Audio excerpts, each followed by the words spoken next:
নবীজি বলেছেন তিন কারণে মানুষের হায়াত কমে যায়।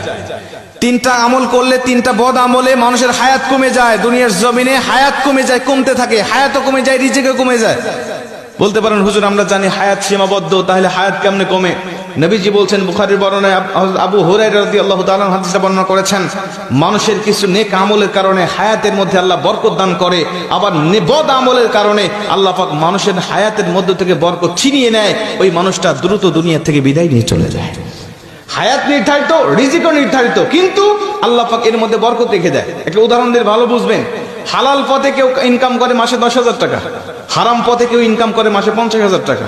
এই হালাল পথের ইনকাম করা ব্যক্তি দেখবেন মাস শেষে খেয়ে দিয়ে আরো 2,000 টাকা ইনকাম করে সেখান থেকে সঞ্চয় করতে পারে। 50,000 টাকা যিনি হারাম পথে ইনকাম করে, মাস শেষে তাকে আরো 10,000 টাকা ঋণ করতে হয়। কথা কোন ঠিক কি না? তার মানে হালালের মধ্যে আল্লাহ বরকত রেখে দিয়েছেন, হারামের মধ্যে কোনো বরকত নাই। নবীজি বলছেন হাদিসের মধ্যে, যদি ওই ব্যক্তি আল্লাহ পাকের নাশুকরি করে, আল্লাহ পাকের শুকরিয়া আদায় থেকে মুখ ফিরিয়ে নেয়, তখন আল্লাহ পাক তার হায়াতটাকে সংকীর্ণ করে দেয়, হায়াতের মধ্যে থেকে বরকত আল্লাহ পাক ছিনিয়ে নেয়। এজন্য সব সময় আমরা হায়াতের আল্লাহ পাকের শুকরিয়া আদায় করতে থাকবো ইনশাআল্লাহ। যে পজিশনে রেখেছি আমরা ওই পজিশন থেকে শুকরিয়া করব।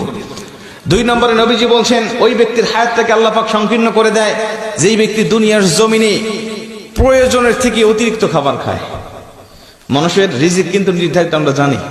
রিজিক শেষ হয়ে যাবে, আপনার হায়াত ফুরিয়ে যাবে, আপনি দুনিয়া থেকে বিদায় নিয়ে চলে যাবেন। একটা দানা যখন আপনার জন্য পৃথিবীর এই প্রান্ত থেকে ও প্রান্ত ফেরেশতারা খুঁজে পাবেন না, আপনার রিজিকের ব্যবস্থা হবে না, সেদিন মালাকুল মউত আপনার কাছে উপস্থিত হয়ে যাবে। খাবার খাবেন, হিসাব করে খাবেন। 3 নম্বরে নবীজি সাল্লাল্লাহু আলাইহি ওয়াসাল্লাম বলছেন, ওই ব্যক্তির হায়াত আল্লাহ পাক ফুরিয়ে নেয়, কমিয়ে নেয়।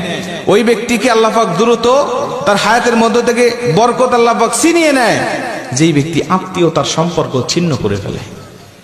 আত্মীয়তার সম্পর্ক ছিন্ন করা মানুষ এখন আমাদের সমাজে বাড়তেছে না কমতেছে? আমার হক আমার বোন পাবে, আমার বোন আমার বাবার থেকে হকটা নিয়ে চলে গেছে। আমি বুঝেছি আমার বোন কেন আমার হক নিয়ে চলে গেল, আমার ফুফু কেন হক নিয়ে চলে গেল। আমি তখন থেকে আমার বোনের সাথে, ফুফুর সাথে আমি সম্পর্ক ছিন্ন করে ফেলেছি। ঠিক না বে ঠিক?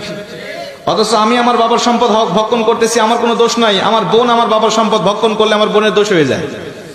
আমি আমার দাদার সম্পদ ভক্ষণ করতেছি, আমার কোনো দোষ নাই, কিন্তু আমার ফুফু আমার দাদার সম্পদ ভক্ষণ করলে আমার দোষ হয়ে যাবে, ফুফুর দোষ হয়ে যাবে। কথা বলেন ঠিকই না?